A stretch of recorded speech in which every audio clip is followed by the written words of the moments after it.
కడదాకపోయే శనీశ్వరుడా ఓసారి మా ఇంట్లోకొచ్చి షాయి తాగిపోవా అని పిలిచినట్టున్నది అక్క తీరు. సారీ అని చెప్పి సప్పుడు చేయకుంటే అయిపోవు. కానీ ఇంకా ఆ కామెంట్లకు పోర్ట్రేలు పోసి పెద్దగా చేస్తుంది.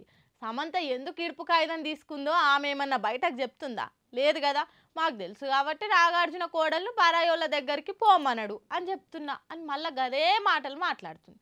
మరి అక్కకు అట్లా మాట్లాడొద్దని ఎవరన్నా కూసుండబెట్టి చెప్తే మంచిగుండు.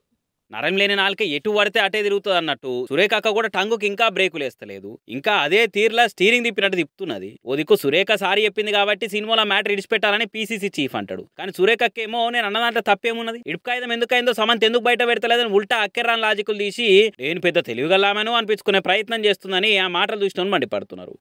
పోనీ సరే నేను చెప్పింది తప్పే, మరి ఇప్పటి వరకు నాగ చైతన్యకి సమంతకి ఎందుకు విడాకులైనాయి అన్న విషయం ప్రపంచానికి తెలుసా? తెలియదు కదా. ఏమన్నా నాగార్జున సైడ్ నుంచి ఫ్యామిలీ నుంచి ఏమన్నా చెప్పారా? ఆ అమ్మాయి చెప్పుకోలేదు కదా ఈ విషయం. ఆ అమ్మాయి చెప్పుకుంటుందా? చెప్పుకోలేదు. మాకు ఇంటర్నల్ గా ఇచ్చిన తెలిసిన సమాచారం ఇండస్ట్రీ నుంచి. ఈ రోజు నాకు కోపం వచ్చింది, మాట్లాడాల్సి వచ్చింది, మాట్లాడితే నేను వాస్తవాలు మాట్లాడతాను. మీకు తెలుసు నాకు ఏదున్నా కూడా దాపరిక ఉండదు, మాట్లాడతాను. ఇక ముందు కూడా మాట్లాడతాను. ఇక వాళ్ళ కుటుంబం మీద చేసిన కామెంట్లతోటి అఖిల్ అయితే కన్నెర్ర చేస్తున్నాడు. సురేఖను అస్సలు ఇడిచిపెట్టేలేదు. అసొంటి మాటలు ఎవ్వరు కూడా మాట్లాడరు. ఆమె సమాజంలో ఉండేందుకు అర్హతే లేదు. ఆమె ప్రవర్తన సిగ్గుచేటు, క్షమించరా అంది. ఇసొంటోళ్ళు జనాలను పాలించే లీడర్లా సిగ్గు అనుకుంటే మస్తు గరమైండు. అఖిల్ పోస్ట్ కు నెటిజన్లు కూడా మద్దతు చెప్తున్నారు. ఆమెను మంత్రి పదవిలోకి బర్తరఫ్ చేయాలని డిమాండ్ చేస్తున్నారు. దీంతో సురేఖ దెబ్బకే ట్విట్టర్ అకౌంట్ డిలీట్ కొట్టింది. కష్టపడి ఇల్లు కట్టి తప్పదాయి కాలబెట్టినట్టు ఇంత కష్టపడి అధికారంలో వచ్చిన కాంగ్రెస్ వాళ్ళు దాన్ని నిలబెట్టుకునే ప్రయత్నాలు చేయాలి కానీ అక్కరా అని మాటలు మాట్లాడి మందితో సొట్లు పెట్టించుకునేది అని కుద్దు కాంగ్రెస్ అభిమానులు కూడా సీదరైతున్నారు. ఇప్పుడు గోడగొట్టిన సున్నం రంగు 10 ఏళ్ల తర్వాత ఏమన్నా ఎలిచిపోయినట్టయి పోయి మారుతుందేమో కానీ మన గౌరవ టీజీపీఎస్సీ పనితీరైతే మారేటట్టే కనబడతలేదు.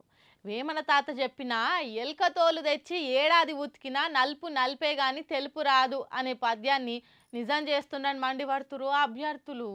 తెలంగాణ పబ్లిక్ సర్వీస్ కమిషన్ పనితనం రోజుకింత ఎవరెస్ట్ ఎక్కుతున్నది. నిరుద్యోగులకు ఉద్యోగాలు ఇచ్చుట్ల కాదు, నిరుద్యోగులకు ఉద్యోగాలు రాకుండా చేసుట్ల, ఏండ్ల సంధి కోచింగ్ సెంటర్లకే పరిమితం చేసుట్ల మన టీజీపీఎస్సీని మించిన సంస్థ ఇంకోటి లేదు అని అంటున్న నిరుద్యోగులు. ఇక పబ్లిక్ సర్వీస్ కమిషన్ మీద కడుపు మండిన కొంతమంది నిరుద్యోగులు అయితే వాళ్ళ ఆక్రోశాన్ని ఇట్లా పోస్టర్లు వేసి బయటకు గక్కిరు. 150 ప్రశ్నలు తయారు చేయలేని మీకు ఆ పదవులు ఎందుకు అని తిట్టిపోస్తున్నారు. టీజీపీఎస్సీ అని నేను ఒక నియంతను, నేను తప్పు అంటే తప్పు, ఒప్పు అంటే ఒప్పు. టీజీపీఎస్సీ తప్పులు నిరుద్యోగ జీవితాల్లో నిప్పులు అని అనుకుంటా ఆఫీస్ గోడలకి ఇట్లా పోస్టర్లు అంటించారు. తెలుగు అకాడమీ పుస్తకాలు పోటీ పరీక్షలకు ప్రామాణికం కాదని ప్రభుత్వం కోర్టుకు చెప్పింది కాబట్టి వీటిని కొని ఎవరు చదవద్దని పోస్టర్లు వెలిసినాయి. తన్ని తెలియనోడు గోక్తలేస్తారు అన్నట్టు సర్కార్ రాగానే సీఎం రేవంత్ సార్ ఢిల్లీకి పోయి మరీ యూపీఎస్సీ సలహాలు తీసుకొని ప్రక్షాళన చేసి కొత్తగా మెంబర్లను చైర్మన్ మార్చిర్రు. వీళ్ళు కూడా అదే తీరులో టీజీపీఎస్సీ నడిపిస్తున్నారు. అంటే ఇక నిరుద్యోగులకు దిక్కేది అని అంటారు బాధ్యత నిరుద్యోగులు.